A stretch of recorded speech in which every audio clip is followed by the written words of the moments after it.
მუშაობს მთავარ პროკურატურაში თავდაცვის მინისტრის მოადგილე უნდა დაიკითხოს ალექსანდრე ბატიაშვილი საგამოძიებო უწყებაში 2 საათზეა ზუსტად დაბარებული პროკურატურის განცხადებით ბატიაშვილი აწერს ხელს თავდაცვის სამინისტროსა და სილქნეთ შორის გაფორმებულ ხელშეკრულებას ამ წუთებში მთავარ პროკურატურაში ჩემი კოლეგა გენო ოსიპაშვილი მუშაობს გენო შევიდა თუ არა ალექსანდრე ბატიაშვილის დაკითხვაზე უკვე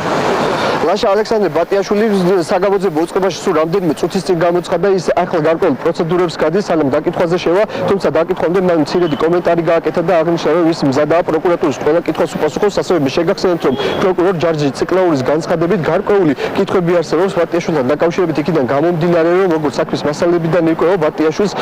ბატიაშვილი ახლო ნათესავია სილქნეთის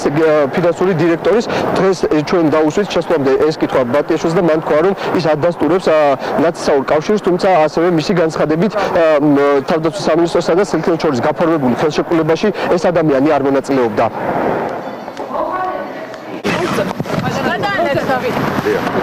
ანუ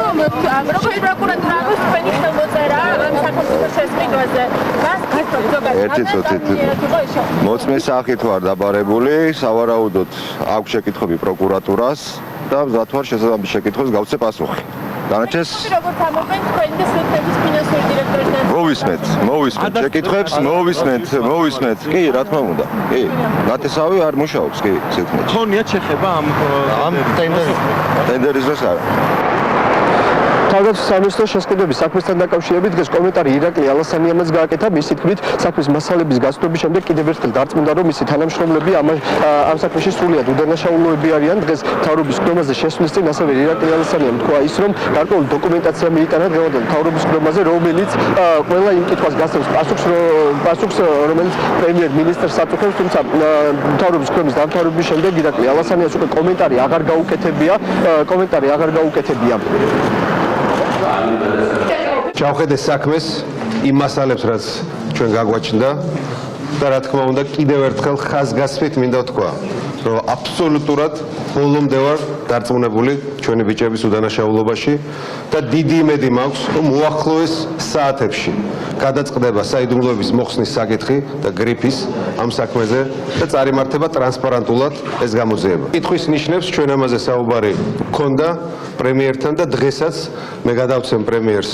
ჩვენს მოსაზრებებს და მასალებს იმასთან დაკავშირებით სადაც დასტურდება რომ ეს ადამიანები არიან უდანაშაულო. თუმცა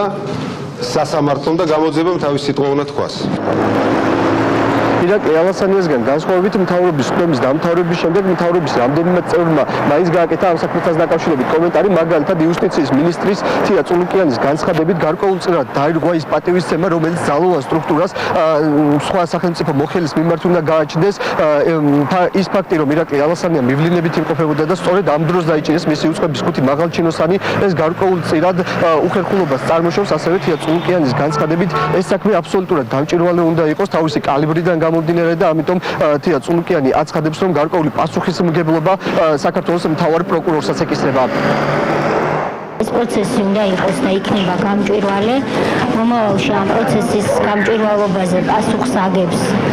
უმაღლესი ფიგურა სისხლის სამართლის დევნის სფეროში ეს გახლავთ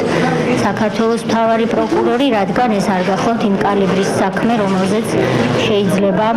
პასუხისმგებელი იყოს რიგითი გამომძიებელი ან რიგითი პროკურორი და ბოლოს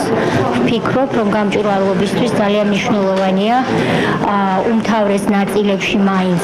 გრიფი მოეხსნა ამ საქმეს, რადგან დღეს არავის ჩვენს მასალებზე, ფაქტებზე, გარემოებებზე ხელი არ მიგვიწვდება იმაზე მეტად, რაც იქნა საჯაროდ გაცხადებული. არა და გამჭვირვალობისთვის ეს არის უკიდურესად მნიშვნელოვანი. მინისტრმა ირაკლი ალასანიამ განაცხადა, რომ ხუთშაბათს აპირებს მოვიდეს დოკუმენტებით და მთავრობას წარმოუდგინოს მისი ხედვა არსებულ ვითარებასთან დაკავშირებით. მასალები თვითონ აჩვენებს მერე, იგი რამდენიმე დღის მერე შეიძლება გქონდეს რაღაცა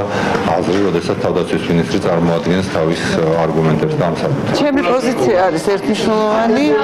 თავდაცვის მინისტრი ენდობა თავის თანამშრომლებს დარწმუნებულია მათ უდანაშაულობაში, ხოლო მე დარწმუნებული ვარ თავდაცვის მინისტრის პოზიციაში და იმაში, რომ მან ზუსტად იცის, რასაც ამბობს. თავდაცვის სამინისტროს შესყიდვების საქმეს მისი შინაარსიდან გამომდინარე გრიფით საიდუმლო ადევს, თუმცა მას შემდეგ რაც საზოგადოებაში გარკვეული კითხვები გაჩნდა ამ საქმესთან დაკავშირებით, თავდაცვის სამინისტრო გრიფით საიდუმლოს მოხსნას ითხოვს და დღეს სწორედ 3 ნოემბერს აპირებს სამინისტრო მიმართოს მთავარ პროკურატურას, რომ საქმეს გრიფით საიდუმლო მოეხსნას, თუმცა მე შეგახსენებთ, რომ პროკურატურას ამისთვის ერთთვიანი ვადა აქვს.